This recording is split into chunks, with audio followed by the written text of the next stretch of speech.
Hello everybody, welcome to the presentation. Today's topic is single phase induction type energy meter.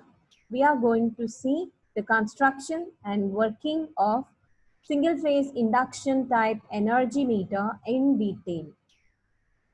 I am Swati Palasa, lecturer in electrical and electronics engineering, Sanjay Gandhi Government Polytechnic, Adilabad.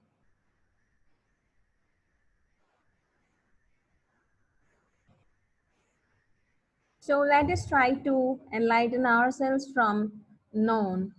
So what is energy? So you should have already known about this energy. So energy is the total power delivered or consumed over an interval of time or over a time interval. And let us now try to recollect the unit of energy. Unit of energy is joule or watt second or kilowatt hour. So ultimately we can see that kilowatt is unit of power and hour is unit of time.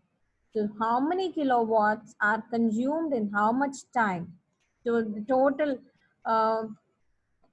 power into time will give us the energy consumed. Units of electrical energy is kilowatt hour. So this is the standard unit of electrical energy.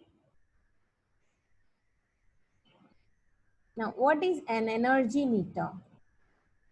It is an integrating instrument which measures quantity of electric energy supplied to a circuit in a given time. So it's in a given time, how much electrical energy supplied to a circuit is measured by a meter called an energy meter. It is an integrating instrument because it integrates the power with respect to time.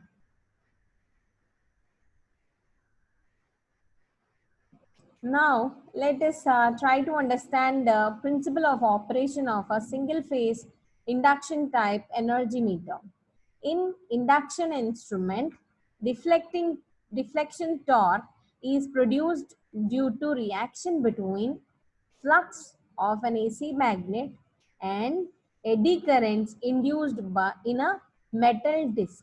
So we have to see that there should be a flux of an AC magnet, and we have to see that there are eddy currents induced in a metal disc. So we'll have interaction between the eddy currents induced by two different fluxes, and hence you will have deflection torque produced. Let us see the same thing in detail and later on slides. So before going to that, let us see the detailed construction of single phase induction type energy meter. There are four main parts of operating system, and that are driving system, moving system, braking system, registering system.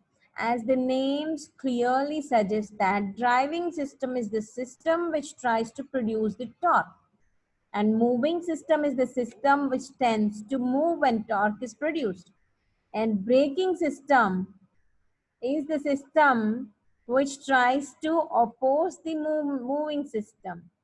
So it is trying to brake or stop the moving system. So that is the braking system. And the registering system is the system which displays us the recorded value. So registering means recording. So this is also called as recording system. So let us see the constructional details of each system in detail. Now here we are saying the driving system. Driving system is the system which produces the deflecting torque, or it is the reason for production of the deflecting torque. So now we will see what are included in the driving system. Two electromagnets, M1 and M2.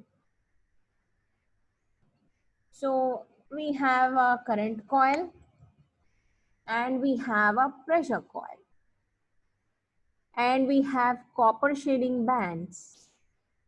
So let me view it again.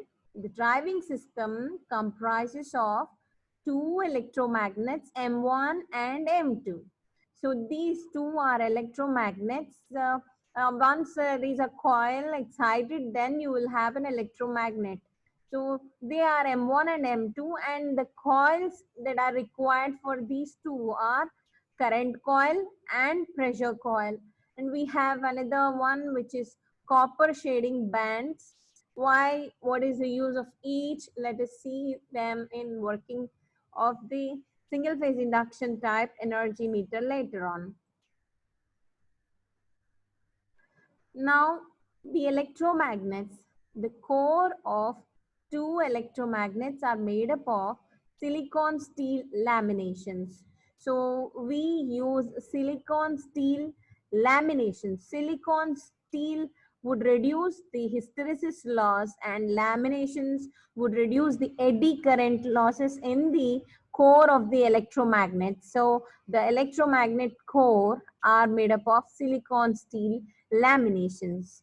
Now, what are they? We have already seen in the previous slide that they are M1 and M2. M1, in other words, called as series magnet, which means that the coil that is wound around M1 is connected in series with the load so that it is excited by the line current. Similarly, we have another electromagnet M2, which is in other words called as shunt magnet. Shunt means it is connected in parallel, where the voltage across the shunt is equals to the voltage across the load. So its winding is connected across supply. So I think once we have already seen the construction of watt meters, we used to have a current coil and pressure coil. So here we use the same terminology of current coil and pressure coil, and it means literally the same. So here the series magnet is excited by the line current, which means here it is a current coil, and the shunt magnet is excited by the voltage across the coil. That means this is excited by a coil, and the coil is what we call as a pressure coil, which is made up of thin or fine wire, so that the current through the pressure coil is proportional to the voltage across it.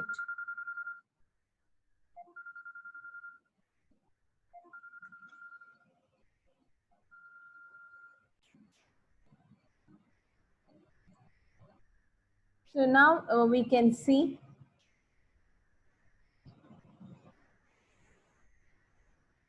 the construction of single phase induction type energy meter. So we were discussing about a braking system. So we have a brake magnet for braking system. We were discussing about two electromagnets here. This is an electromagnet. It's having E-type core. And for the middle limb of the core, we have potential coil or a pressure coil.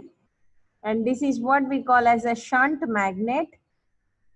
And so you will have pressure coil in the central limb.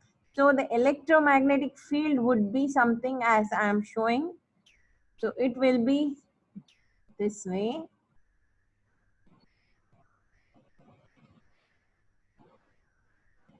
And you have a series magnet here.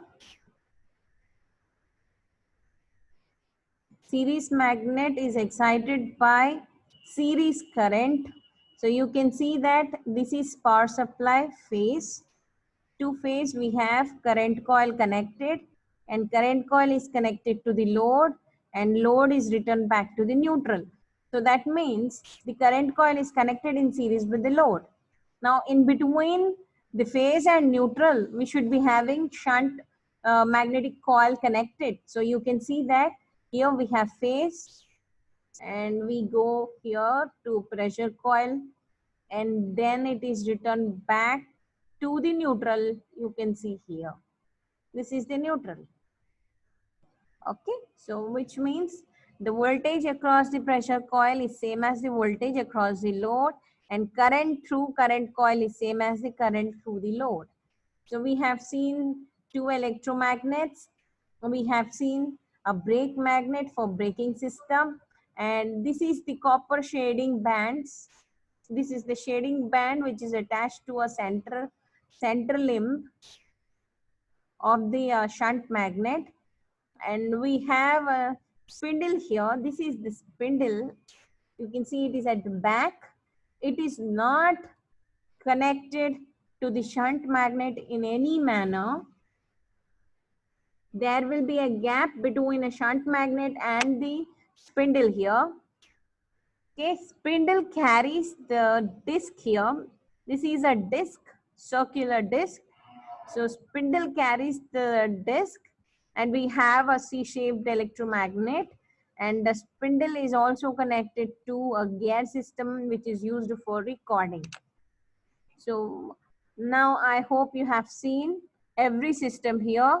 We have seen driving system, shunt magnet and series magnet includes the driving system, moving system, spindle to which aluminum disc is attached. So this is going to be the moving system. Braking system, the brake magnet. Here you can see a C-shaped magnet. This forms a braking system and recording system. To a spindle we have a gear train, and then to it we connect it to some recording system.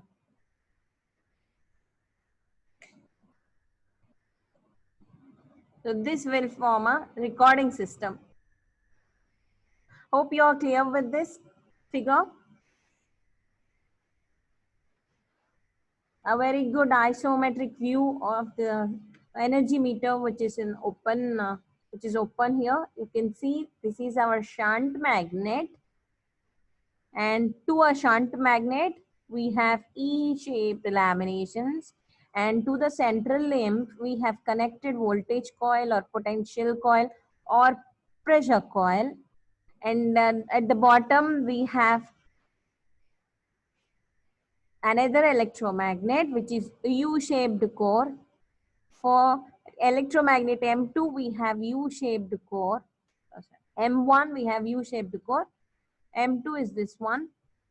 So this U-shaped core has two current coils. They are connected in series.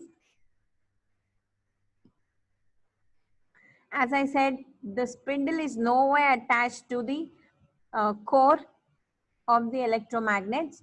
You can see there is a very good distance between the spindle and the electromagnets, and spindle is just carrying the aluminum disc. This is the aluminum disc which will be rotating, and you have gear trains which is connected to the dial for recording purpose, and you can see a C-shaped magnet which is called as magnetic brake or braking magnet, which is providing a braking system. So this is a very good clear construction and a very good view of a single phase induction type energy meter. You can see there is a very good importance of copper shading ring. So a copper shading ring is attached to the central limb of the shunt magnet. Below the voltage coil, copper shading ring is attached. Let us see what is the function of each in forthcoming slides.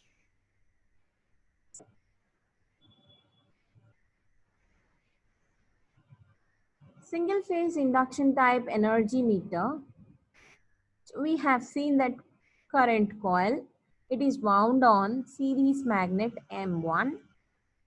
So what is the nature of the current that flows through the current coil? It is alternating as it is carrying load current which is connected to an alternating supply. So the flux produced by this would be phi 1 which is alternating. And if we see This flux is because of current through the current coil, and hence it is proportional to the line current. So phi1 is proportional to the line current, and also it is in phase with the line current.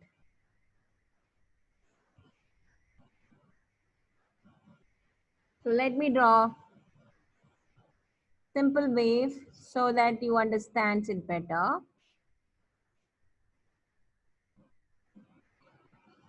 So it's a, so here,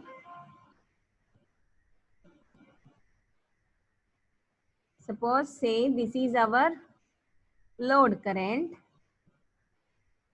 So this load current will flow through the current coil, and you will have flux produced. I'll draw the flux in red ink.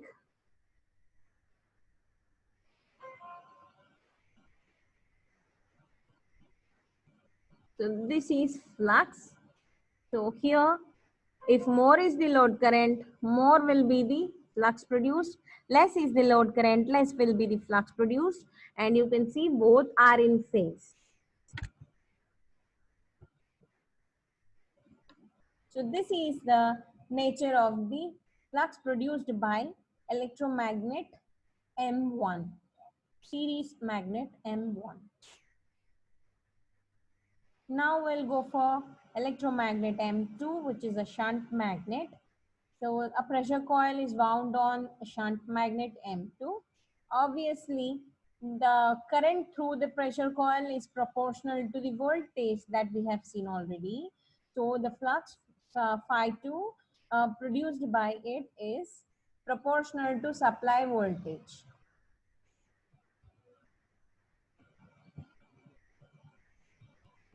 And it lags behind supply voltage by 90.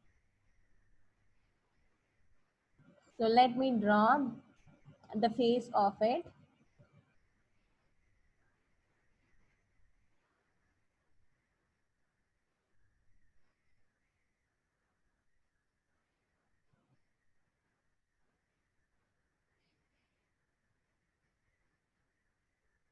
So here, let us take the supply voltage as reference. The flux should be lagging the supply voltage by 90.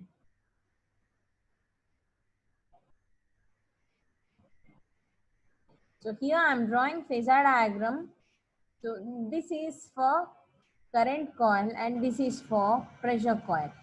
So if this is the voltage phasor, and this should be flux produced because of voltage. So let this be phi2 and this is phi1. So now the flux produced is 90° lagging to the voltage. So now lagging to the voltage,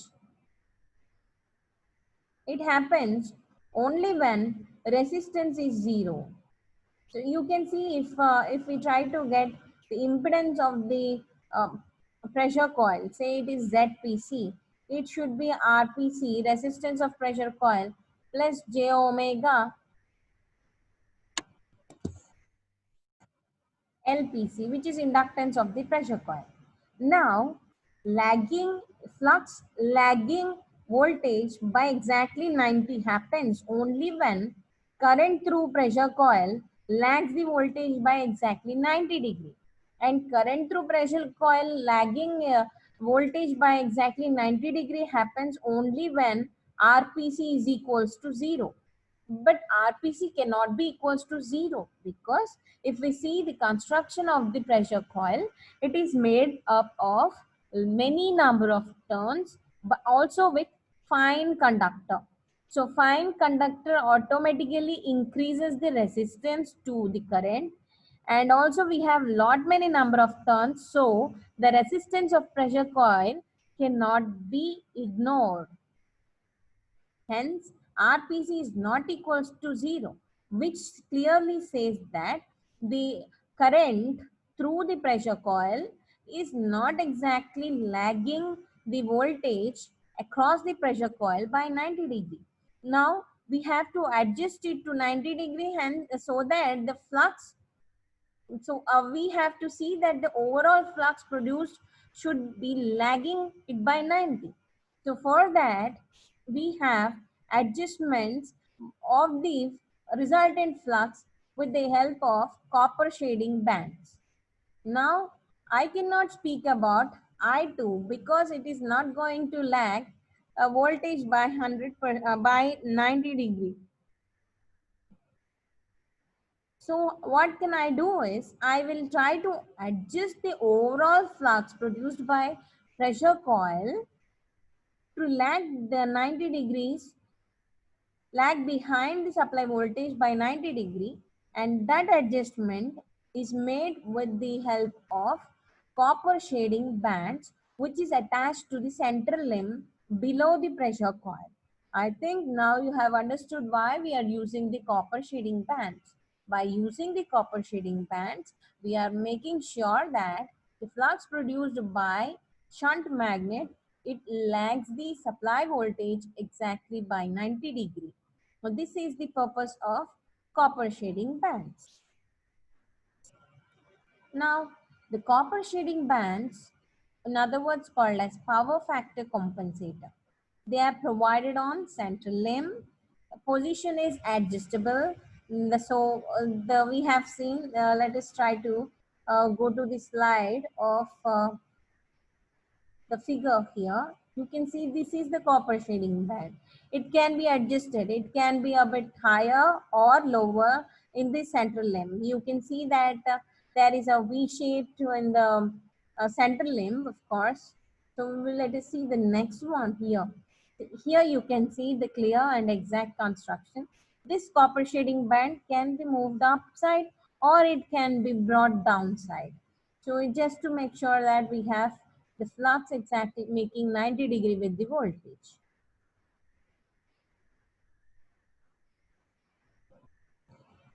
So the function is, its function only to bring phi 2 flux in quadrature with the applied voltage.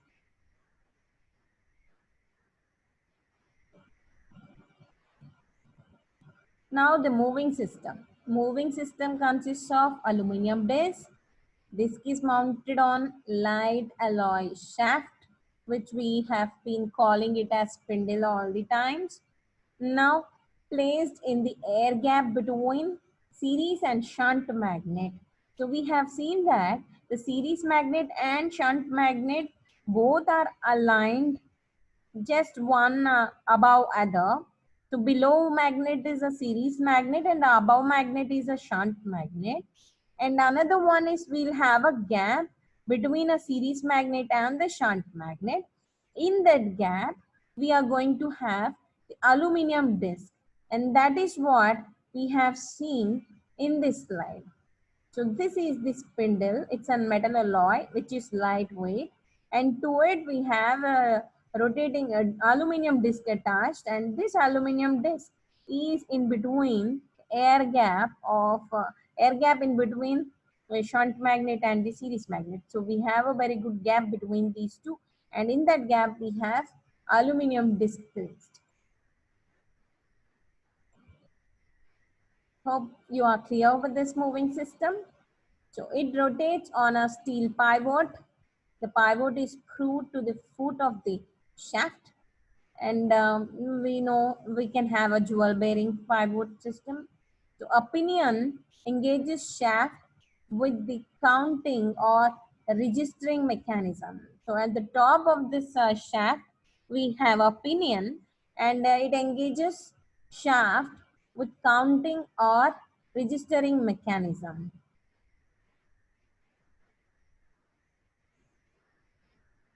So let us go to the construction slide again. So here, there you can see the pinion. So this is attached to the shaft so that it facilitates for a recording system.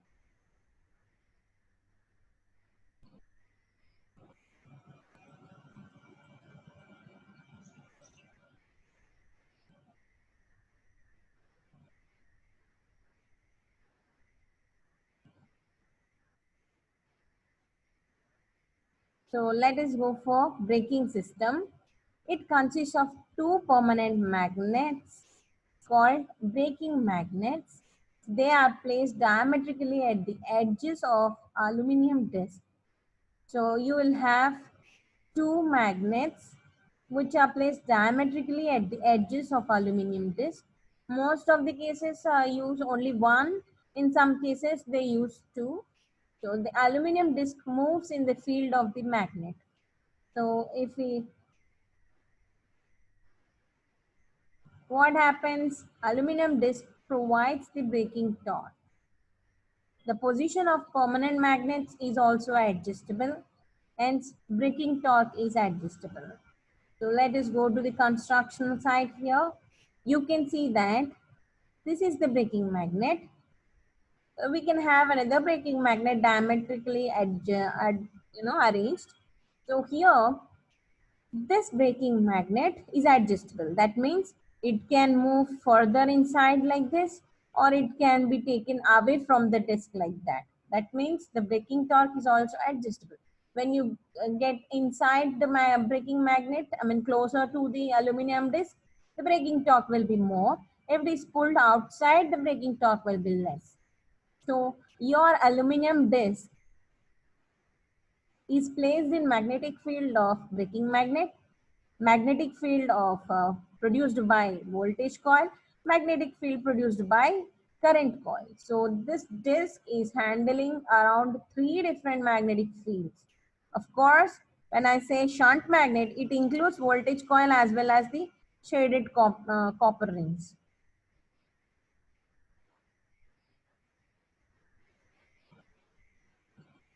Now, the registering or counting mechanism. The function is to record continuously a number. So, we want energy to be seen directly into a number. This is not an indicating type instrument which have a pointer and all. It's an integrating type instrument.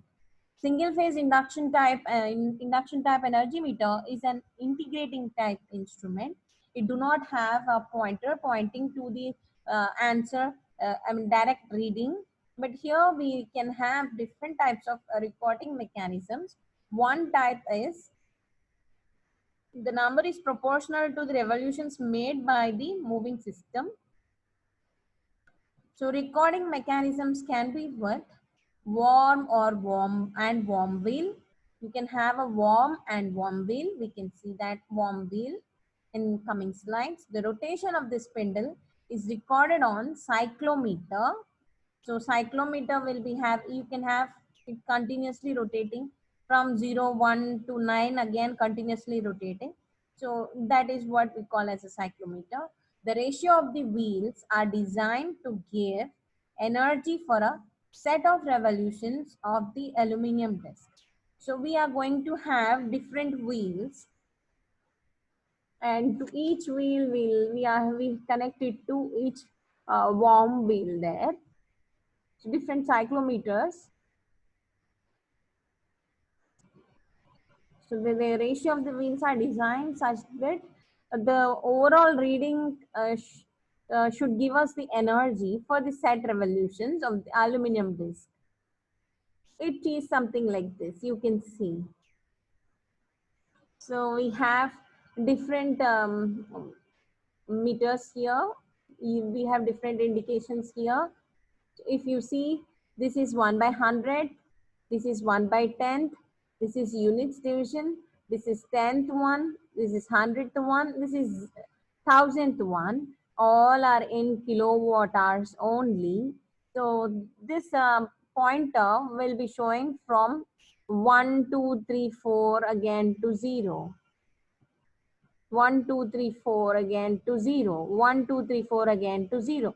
If you observe for this type of registering mechanism, uh, immediate next wheel is indicating opposite way.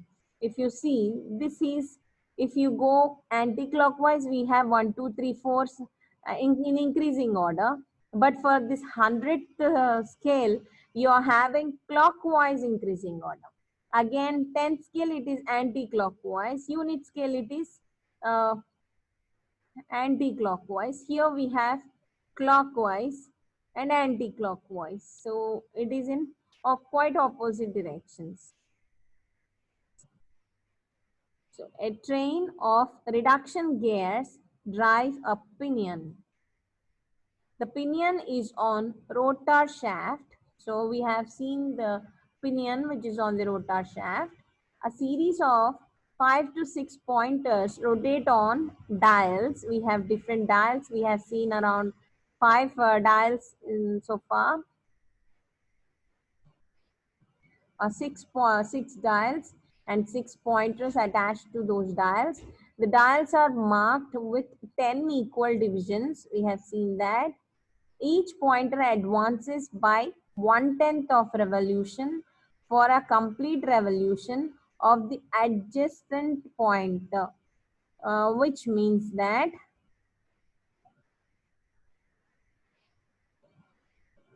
if we see our lowest division is 1 by 100. Now, as the wheel rotates, this pointer would be rotating. Now, once this pointer completes one full cycle, the adjacent adjacent dial will be showing 1. Now, after completion of 1 to 10 for this 1/10, you will have one division movement of the pointer of kilowatt hour. So if this unit is having one complete revolution, then 10th one will go to 1. So, and this will come back to 0. This will come, once it comes back to 0, it will be showing 1. Now, if it completes till 10, then 100 will be showing 1. Why? Because 10 tens are 100. It is like that. See, 10 into 1 by 10 would be, sorry, 10 into 1 by 100 would be 1 by 10. 10 into 1 by 10 would be 1. 1 into 1 into 10 would be 10. So it should be showing only 1 into 10. Now, if this completes 10, that means 10 into 10 would be 100. So it will be showing 1. If it completes one full revolution, then 10 into 100 would be 1000. That means this pointer should move to 1. So this is how it is shown.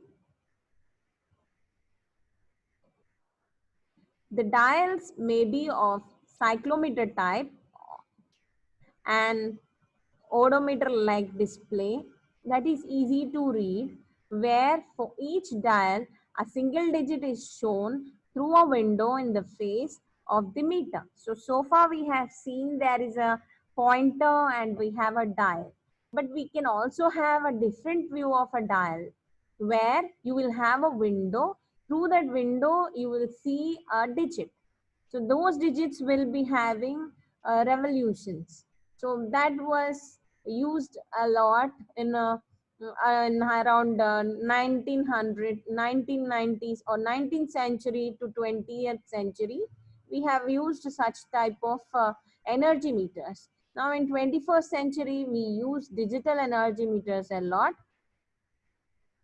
So of the pointer, I'll show you this one, what he's trying to say. So here we are trying to say that we have a window and we can see a single digit through the window, and the single digit is connected to dial. Dial will be having its own revolutions. So for each angle of revolution, angle of movement, it will show different digits from 0 to 9. Now, it should be noted that with dial pointer type, adjacent pointers generally rotate in opposite directions due to gearing mechanism. This one we have seen. So, we have seen that the dials, they have opposite directions. Why? Because when we have two gears connected, let me draw it.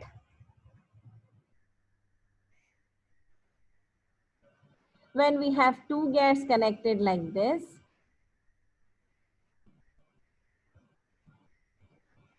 now, when this is moving clockwise, this gear will be moving anti-clockwise. That is the reason why the dial connected, the pointer dial type meter connected to it, if it is moving clockwise, this is connected to a dial. So this is clockwise means I'll be having 1 here, 2 here, 3 here, 4 here, so on. But for this dial, why? Because it will be moving in anti-clockwise directions. I'll be having 1 here,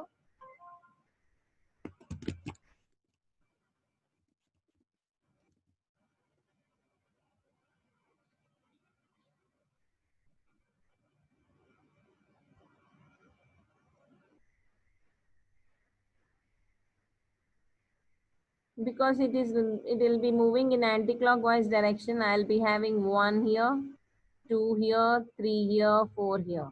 But for this I had 1, 2, 3. That means adjacent dials will be having opposite directions. They are moving in opposite directions, and hence they are numbered in opposite manner. That's what we have seen. So let us see this dial, which is having a window for display of single digit. That we'll see a picture. And this is the one. Odometer type, like you have a window here. Inside you will have a dial. Dial will be having around 0 to 9 digits. So it will simply rotate. It is connected to the gear. All are connected to different gears. So we'll start from this position. So it is 1/10th position. After when it completes with 9, after 9, this dial will move to 1 and this will go to 0. So we'll have 1, 0. Once it comes to 9, the adjacent one is ready to show 1. So it comes to 0, this comes to 1. So it will show around 10 kilowatt hours. So like that we have, this is an energy meter, you can see. So you can see this is the disc. Disc will be having a red mark which indicates that it is rotating.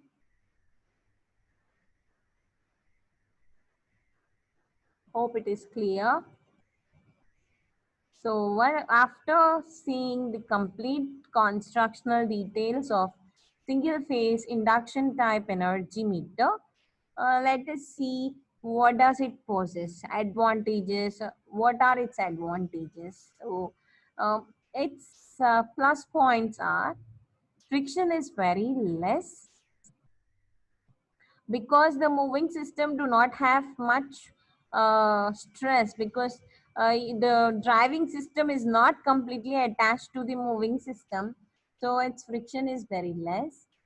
High torque to weight ratio, we have high torque to weight ratio, and it's low expensive, so that means it is not much expensive, so it is inexpensive, and it is very accurate.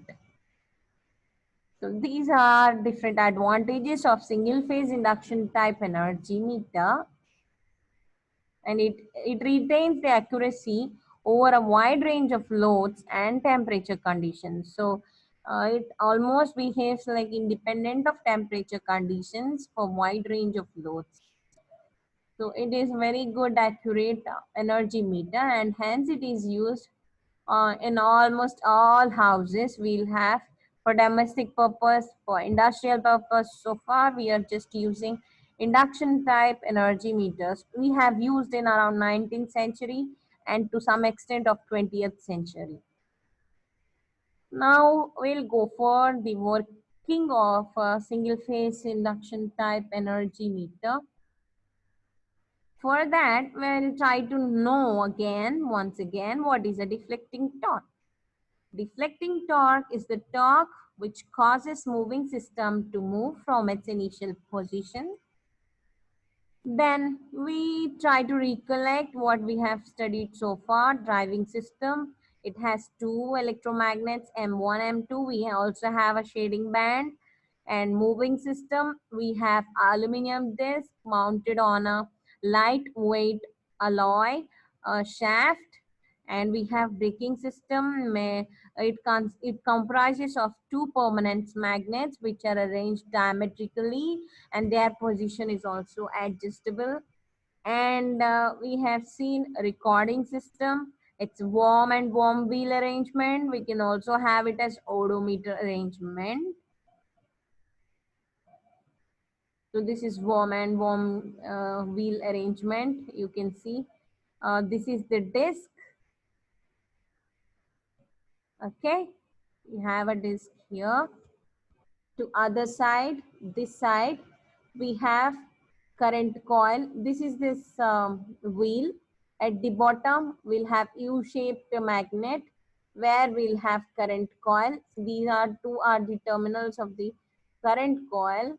So below the disc, we'll have series magnet, and above the disc where you have E-shaped core to which central limb we have pressure coil, and these two are the terminals of the pressure coil. Just by looks, actually, these two look very thick compared to these two, which means these should be current coil and these should be pressure coil. Why? Because current coil will be carrying large amounts of current, which is same equal to load current. Hence, it should be thick, and pressure coil will be thin.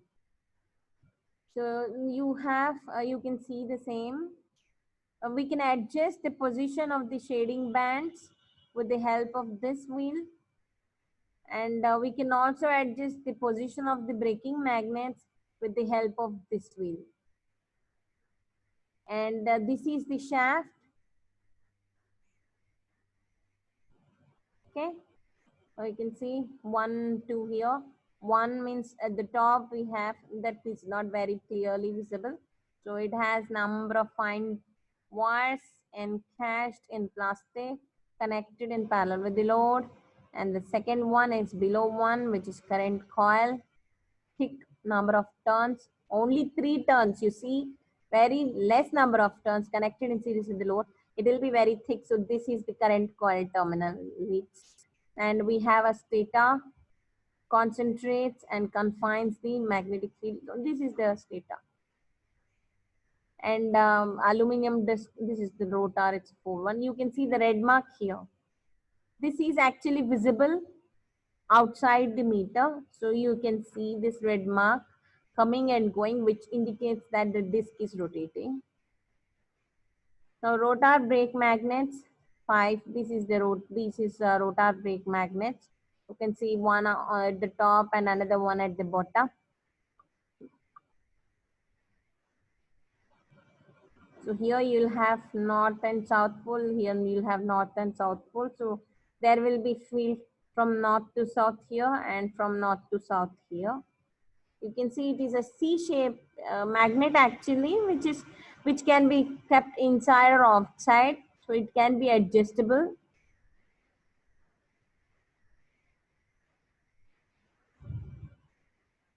It is arranged diametrically. You can see a spindle of worm gear. This is the spindle. So here you can see there is some kind of a threading. So that is the spindle of worm gear. And these are the display dials. Okay. This is very, very old type of recording mechanism. And before 19th century. Later on, we have seen around a window type.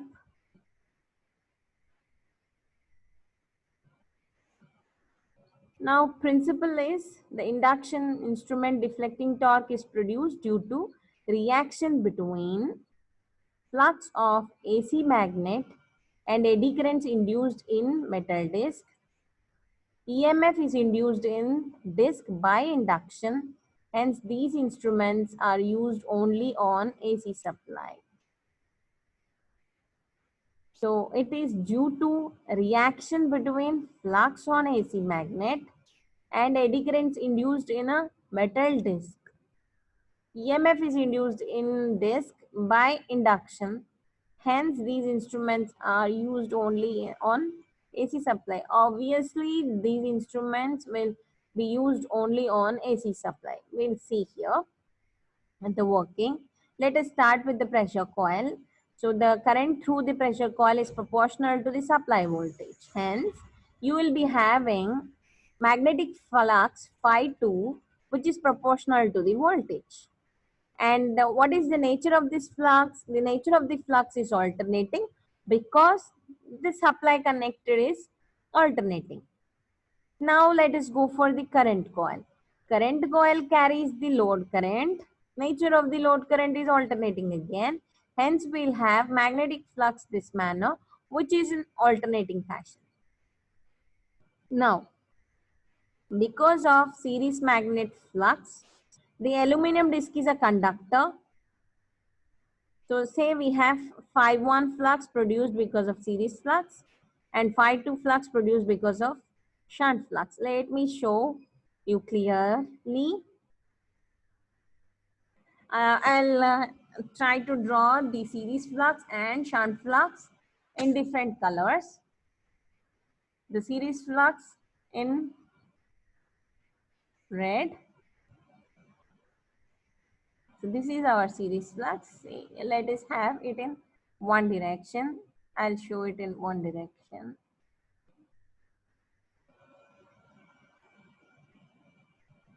So say this is the flux phi 1. Remember that this is only instantaneous direction. It changes in alternating fashion. And let us also see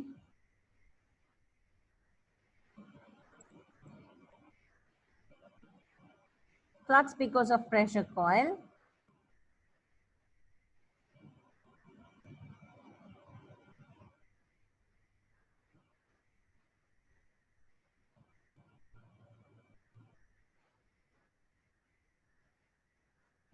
So you will have flux produced in this manner. So this is going to be the field of electromagnet M2.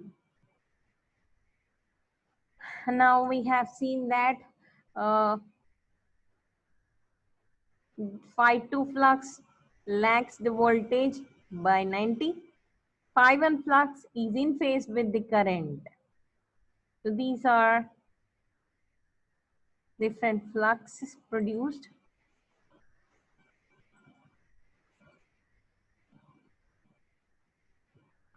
The major portion of the flux produced by shunt magnet crosses the narrow gap between center and sides of the side limbs. Small amount of flux, useful flux, passes through the disc. So we have seen that small amount of flux will pass through the disc. Now these two fluxes induce EMF E1 and E2 in the disc. Now because we have conductor placed in magnetic field, so that is also alternating magnetic field. So conductor is cutting varying magnetic field, and because of phi 2 there should be EMF E2 induced here, and because of phi 1 there should be EMF induced E1.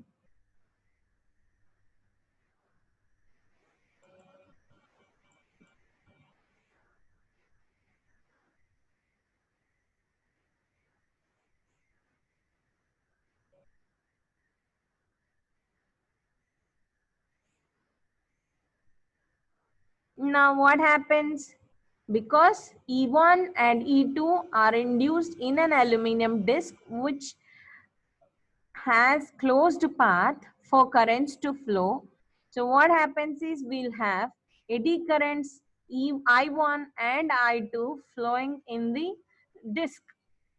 So we have eddy currents I1 because of EMF induced E1, which is caused because of flux phi 1. And we have eddy current I2 due to reason of E2 induction. This E2 is induced because of phi 2. So you can see that statically induced EMFs. Of course, even though the conductor moves, it will be having EMFs. Now the interaction between these two fluxes, the eddy current, fluxes and eddy current, which means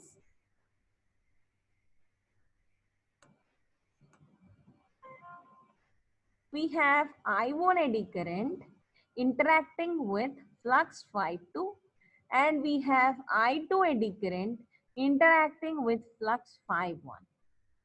Because of this interaction, we will have EMF torque produced. Hence, your disc will start moving. The reason is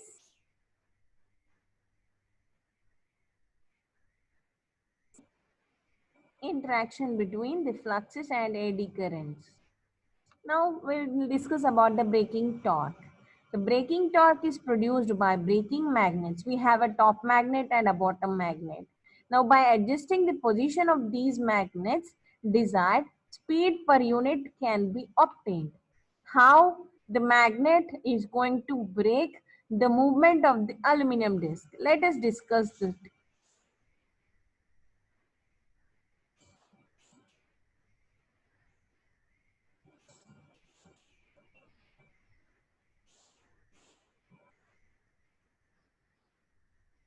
Here, because of these interactions of phi 2 I1 and I1 I2 phi 1, we'll have movement in the aluminum disc. So aluminum disc will try to move. Now, because of this permanent magnet, you will have static magnetic field, unidirectional magnetic field produced. So say this is the flux because of braking magnet. Now, as the aluminium is moving, aluminium is a conductor and it is cutting the flux, and the conductor will be seeing variable flux. So, a dynamically induced EMF is induced in the aluminum disc, and that EMF which is induced will try to oppose the source causing it. And what is the source? It is the movement of the aluminum disc, and hence this EMF which is induced at this point, it will try to oppose the movement of the aluminum disc.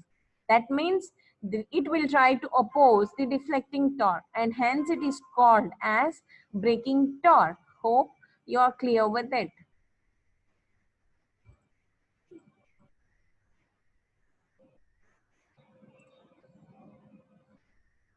So by adjusting the position of the magnets to desired speed per, so we can adjust the position of the magnet, and we can increase or decrease the braking torque. So and hence we can change the speed to a desired value. Control springs fixed to the spindle provide controlling torque. We have control springs to the spindle. They will provide the controlling torque. Now, mean driving torque. So deflecting torque is VI sine alpha. What is alpha? This angle between maximum flux produced by two magnets. So the deflecting torque is VI sine 90 minus phi. So what is phi? Phi is phase angle difference between V and I. How did we arrive to this one? Let us see. Here we have a clear-cut vector diagram. So here, this is the reference vertical we have taken. This is the voltage and this is the current. This is voltage across the load. This is the current through the load. So from these two, we can clearly say that the load nature is lagging. So it must be inductive dominant circuit. Now, so current is lagging the voltage by phi. That means power factor of the load is cos phi. Now, if we see the flux phi 1, it is in phase with I. Hence, we can see that phi 1 is in phase with the load current I. Now, if we see phi 2, phi 2 should be out of phase with V by 90 degree. It should be in quadrature with voltage phasor, and it is adjusted to the same value by taking help of shading bands, copper shading bands. And you can see phi 2 is lagging V2 by 90 degree. Now we have eddy currents. So we have EMFs induced. What is the EMF induced because of phi 1? It is E1. Of course, it is induced one, and hence it will be lagging the phase by 90 degree. So E1, and E1 is induced in aluminum disc, and aluminum disc will have around nearly zero no inductance at all, because there is no number of turns, and hence you can see that the eddy current is in phase with the EMF induced in the disc because of flux phi 1. And similar manner, we have flux phi 2 to quadrature to phi 2. We will have E2 lagging phi 2 by 90 degree, and it is also induced in this, and this provides closed path for eddy current I2 to flow. So hence we have I2 current in phase with E2. And we have torque produced because of interaction between phi 2 and I1, phi 1 and I2. Because of interaction between phi 1 and I2, and because of interaction between phi 2 and I1, we have torque produced.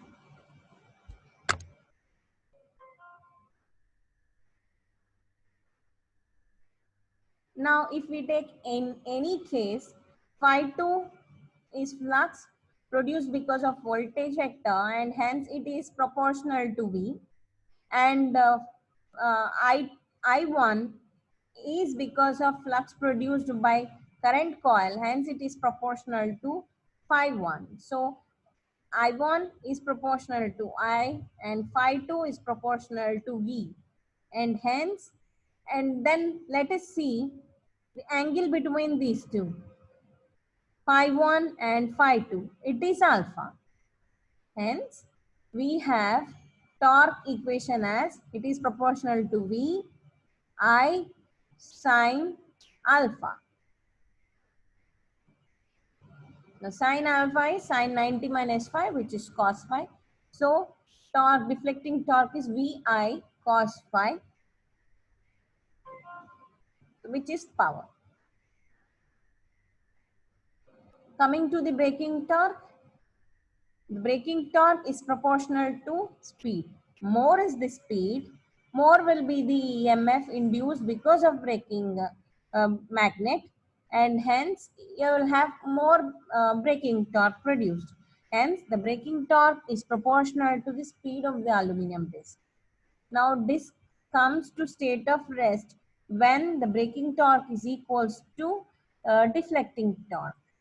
Therefore, the speed is proportional to Vi cos phi, because braking torque is proportional to the speed of the disc. Deflecting torque is proportional to the power Vi cos phi. So N is proportional to Vi cos phi. What is N? It is not number of revolutions. It is speed of the aluminum disc. Now N, which is speed of the aluminum disc, is directly proportional to the AC power.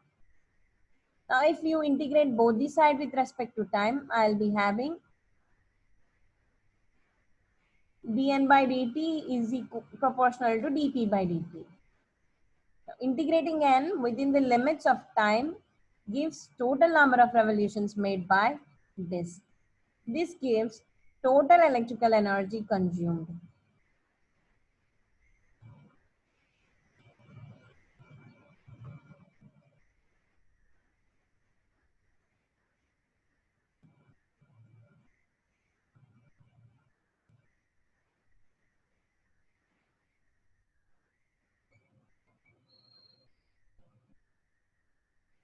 So we'll see this one once again. Now, if we have speed proportional to Vi cos phi. If I integrate both the sides, or else I can just write the speed is equals to some constant Vi cos phi. And what is speed? Speed units is number of revolutions per minute, or I can say it is per time. So I can write this as number of revolutions per time is say constant Vi cos phi. Say the constant is 1. So let it be K only. So number of revolutions is equals to some constant times of Vi cos phi into T.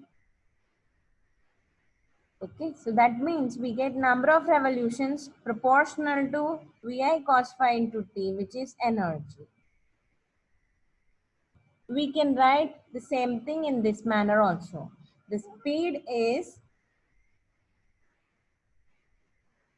say R is the revolutions, speed is dr by dt.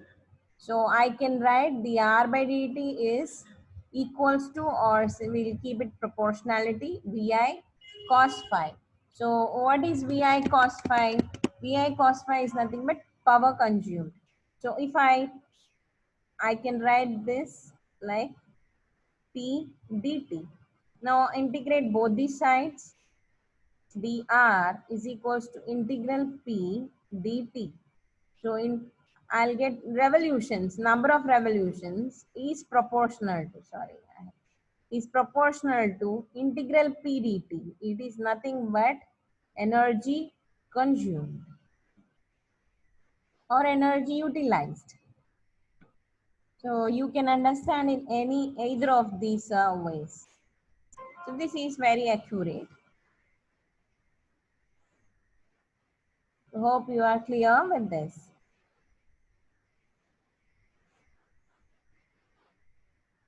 So the summary is series magnetic flux phi1 is in phase with the load current. Shunt flux is lagging the voltage by 90, and these two fluxes induce EMFs and thus eddy currents in the disk. Interaction between fluxes and eddy currents will produce the driving force to rotate the disk.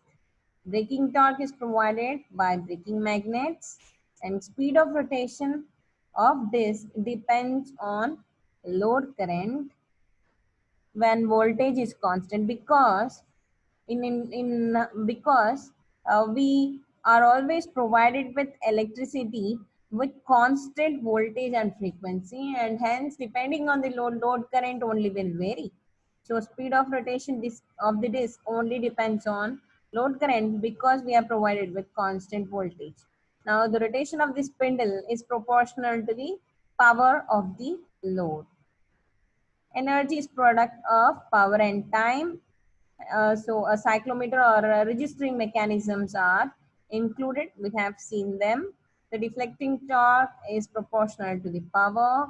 Braking torque proportional to the speed. So speed proportional to the power. So the number of revolutions in a given time is obtained.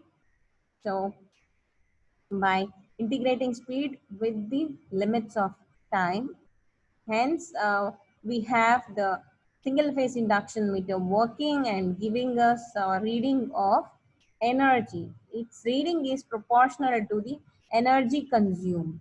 So in our next class, we will see a constant, meter constant, and we will see different ratings of energy meter and all. Hope you have understood the topics that were explained in this video lecture. Thank you.